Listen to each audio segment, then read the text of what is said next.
Selamat datang di channel Cerita Cinta, channelnya Cerita Cinta Romantis. Sebelum lanjut, mohon dukungannya dengan like dan subscribe dulu. Ternyata aku anak orang kaya. Bagian 16. Aku benar-benar tidak berbohong, Paman. Percayalah padaku. 20 miliar ini adalah asli. Paman dapat memverifikasi di bank. Sebenarnya Erwin sedikit cemas karena Lukas tidak percaya dengan apa yang dia katakan. Jangan membual di sini. Aku tidak ingin dengar omong kosongmu lagi. Aku tidak peduli kamu ambil uang itu atau tidak. Pokoknya jangan dekati putriku lagi. Paman, Linda dan aku hanya teman baik. Sama sekali tidak perlu bagimu untuk melakukan ini. Dan dengan berada di dekatku, tidak akan ada yang bisa membuli Lina. Erwin merasa bahwa kemunculan ayah Lina ini terlalu tiba-tiba. Apa jangan-jangan orang tua yang memperingatkan mereka? Tapi jika ini masalahnya, Lukas tidak mungkin akan memberinya uang agar dirinya meninggalkan Lina. Erwin tidak tahu apa alasan spesifiknya, sehingga menjadi semakin bingung. Kamu terlalu menyombongkan diri. Apa yang bisa dilindungi oleh anak miskin tanpa kekuatan dan tanpa kekayaan sepertimu? Bahkan seorang preman di jalanan bisa memukulmu. Selain itu, lingkungan di mana putriku tinggal itu benar-benar berbeda denganmu. Putriku tinggal di lingkungan kelas atas sejak ia masih kecil. Sedangkan kau lahir di pedesaan. Bagaimana kau bisa membantu karirnya di masa depan?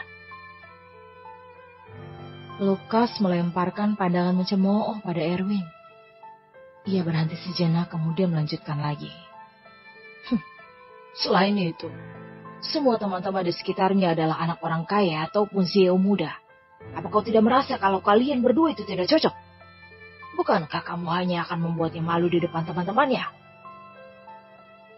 Lukas semakin emosional ketika mengatakan itu, dan suaranya juga semakin keras.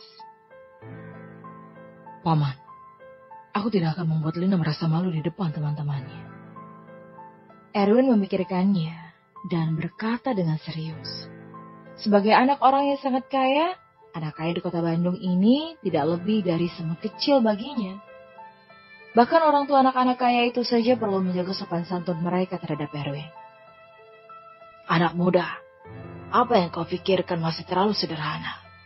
Aku juga telah menjelaskan situasinya padamu. Dirimu tidak memiliki kekuatan serta kekayaan. Tidak mungkin bisa membantu masa depan putriku, apalagi melindunginya. Kau tidak lebih hanya sebatas beban saja jika terus bersamanya. Kusarankan kau terima uang ini dan pulang untuk menjalani hidupmu. Bagimu, uang ini tidak sedikit bukan? Aku juga sudah bermurah hati. Lukas sekali lagi mendorong kedua cek itu ke arah Erwin. Aku taruh ceknya di sini. Jika kau masih mengganggu putriku, aku mengenal cukup banyak orang penting di kota ini. Jadi bisa saja aku menyingkirkanmu dari kota ini. Maaf, Paman. Aku benar-benar tidak bisa menerimanya. Cek milikku juga bukanlah cek palsu. Dan aku yakin bisa melindungi Lina serta memberinya masa depan yang cerah. Melihat bahwa Erwin menolak untuk mendengarkan nasihatnya, Lukas menepuk meja dan menembus dingin. Jangan berpikir hanya dengan menolak cek ini dapat membuatku setuju putriku berpacaran denganmu. Sama sekali tidak mungkin. Lukas sampai berdiri saat mengatakan itu dan berjalan keluar tanpa menoleh ke belakang. Dia juga tidak mengambil cek di atas meja, seolah-olah sengaja meninggalkan cek itu untuk mempermalukan Erwin yang dinafkahi oleh wanita. Paman, cekmu. Erwin tak ragu dan segera mengumpulkan ketiga cek tersebut. Kemudian mengejar Lukas dan meletakkan ketiga cek tersebut ke tangan Lukas sambil berkata dengan tegas. Paman, waktu akan membuktikan apa yang kukatakan. Sampai 100 tahun sekalipun, kami tidak bakal membuktikannya. Lanjutkan saja mimpi indahmu itu. Setelah Lukas mendengus dingin, dia langsung pergi dengan ketiga cek itu, tanpa melihat dengan teliti. Melihat punggung Lukas yang semakin menjauh, Erwin menghela nafas. Dan sepertinya makan malam dengan Lina hari ini akan dibatalkan. Sebelum berangkat kerja, Erwin bersiap untuk menjemput Lucy di toko penjualan mobil mewah kota Bandung. Dia telah berjanji pada Lucy sebelumnya untuk membawanya bekerja sebagai penulis skenario. Kebetulan, departemen produksi sedang ditata ulang. Jadi saat ini sepertinya merupakan saat yang tepat untuk membawa Lucy ke sana. Lucy, apakah sudah menyelesaikan serah terima pekerjaanmu? Tanya Erwin sambil melangkah maju ketika melihat Lucy berjalan keluar dari toko. Sudah selesai. Manajer kami juga sudah memberiku semua hasil dan bonus untuk bulan ini. Lucy dalam suasana hati yang baik hari ini. Karena tidak hanya mendapat banyak uang, dia juga akan melakukan apa yang dia suka. Dan semua ini berkat Erwin. Manajer kalian baik sekali. Bahkan sudah memberi bonus begitu awal. Erwin berkata sambil tersenyum. Ini semua berkatmu. Manajer kami juga mengatakan bahwa jika kau ingin membeli mobil mewah lagi ke depannya, maka akan membiarkanku membawamu ke toko. Lucy berkata sambil tersenyum cerah. Baik, tidak masalah. Erwin setuju. Kemudian mereka berdua masuk ke mobil sambil mengobrol ringan. Di sisi jalan terdapat sebuah mobil BMW yang berhenti. Leticia dan Adam sedang duduk di dalam mobil tersebut sambil menyaksikan Erwin yang duduk di dalam mobil Ferrari bersama Lucy.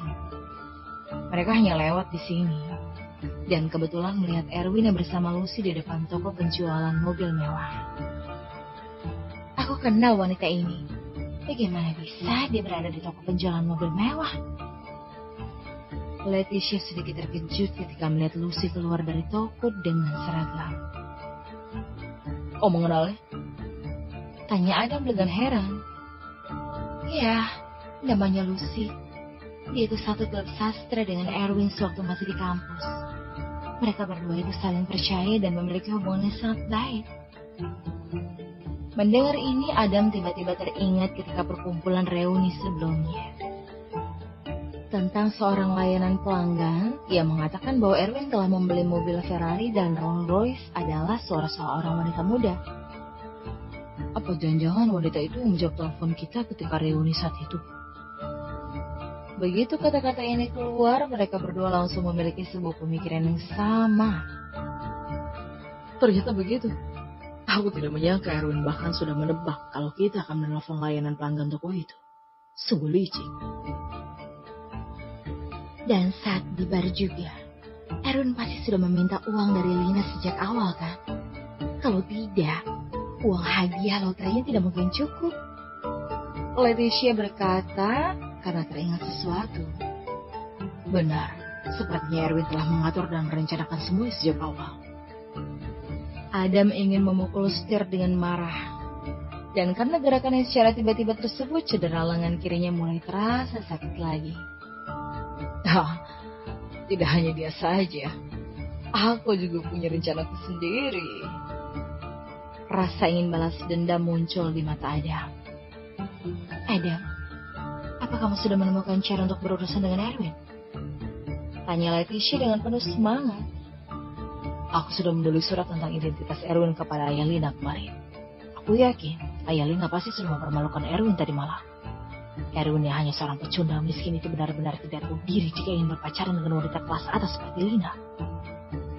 Ada mencibir, dan pada saat yang sama ia membayangkan bagaimana menghibur Lina setelah Lina putus dengan Erwin, dan mencari peluang untuk mendekati Lina.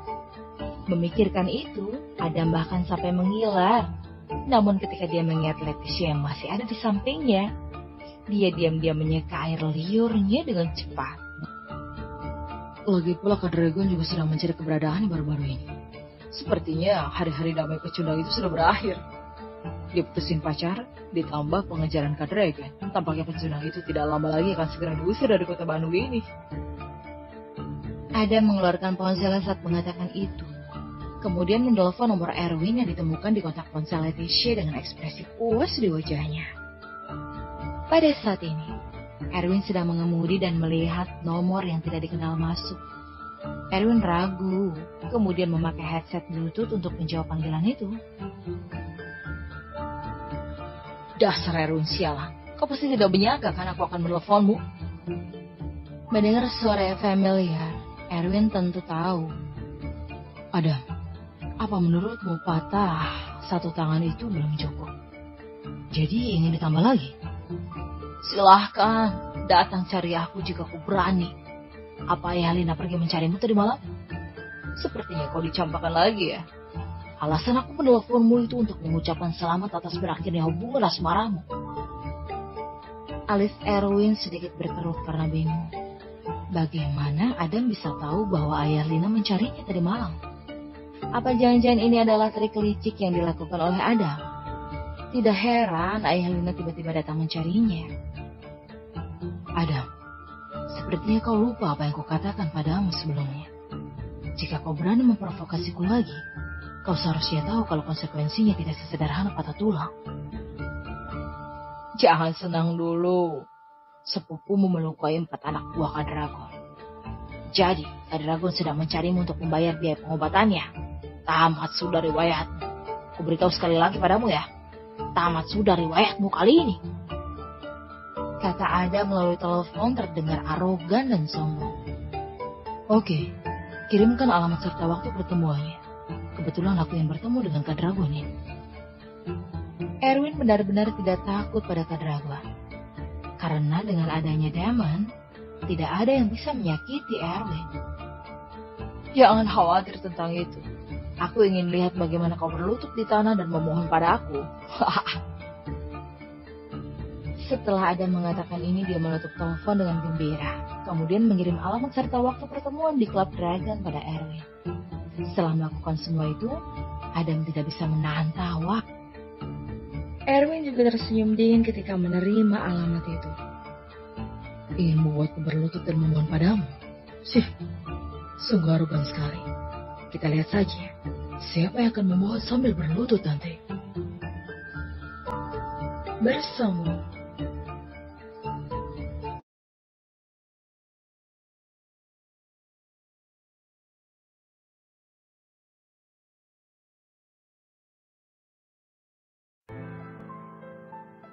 Audiotune mempersembahkan novel Rupanya Aku Anak Orang Kaya yang ditulis oleh autor Safwan Wijaya bersama Eve, bagian 34. Jangan berpikir untuk pergi mencari bocah miskin itu lagi. Selamat mendengarkan. Setelah kembali ke perusahaan, Erwin mengatur pekerjaan untuk Lucy terlebih dulu. Namun karena Lucy belum pernah bekerja sebagai penulis skenario sebelumnya, jadi Erwin membiarkan seorang rekan bernama Kak Jane yang berpengalaman di departemen produksi untuk membantu Lucy. Hingga Lucy terbiasa dengan skrip berbagai program. Setelah selesai mengatur ini, Erwin duduk di kantor dan mengeluarkan ponselnya untuk menelpon Damon. Tuan Muda, apakah alasan Anda menelpon saya karena terdapat masalah lain yang perlu saya tangani? Suara Damon terdengar dari ponsel. Apa ada orang yang bernama Kadragon di kota Bandung ini yang memiliki banyak bawahan yang berhubungan dengan sel terbang? Tanya Erwin, karena sebelum pergi ke sana dia setidaknya harus tahu tentang identitas orang ini. Kadragon? Damon berpikir untuk waktu yang lama, kemudian menjawab. Apakah maksud Anda Hans Dragon? Dia sangat aktif di sekitar sel terbang. Ya, itu orangnya. Lisa telah melukai beberapa bawahannya. Jadi dia mencariku untuk menagih biaya pengobatan bawahannya. Dia itu cari mati. Hanya seorang preman biasa saja sudah berani menagih biaya pengobatan pada Tuan Muda. Jangan khawatir, saya akan mengirim seseorang untuk membunuhnya. Damon sangat marah karena beraninya seorang preman menagih biaya pada Tuan Mudanya. Itu tak ada bedanya dengan cari mati. Tidak, kamu hanya perlu bantu aku cari seorang kepala organisasi kejahatan yang akan mengikutiku ke sana. Aku yang menemui orang bernama Kadragon ini besok, sekaligus memberi seseorang pelajaran. Erwin sedikit marah ketika mengingat Adam, karena Adam ini terus memprovokasinya berkali-kali. Jadi dia tidak mungkin membiarkannya begitu saja. Baik Tuan Muda, akan saya siapkan untuk Anda. Orang bernama Hans ini benar-benar tidak tahu diri. Diamond ditelepon sangat marah dan bertekad tidak akan membiarkan siapapun berani memprovokasi Erwin hidup dengan damai. Setelah menutup telepon, suasana hati Erwin sedikit membaik. Sepertinya besok akan menjadi hari yang kurang beruntung bagi orang yang bernama Hans. Bersambung.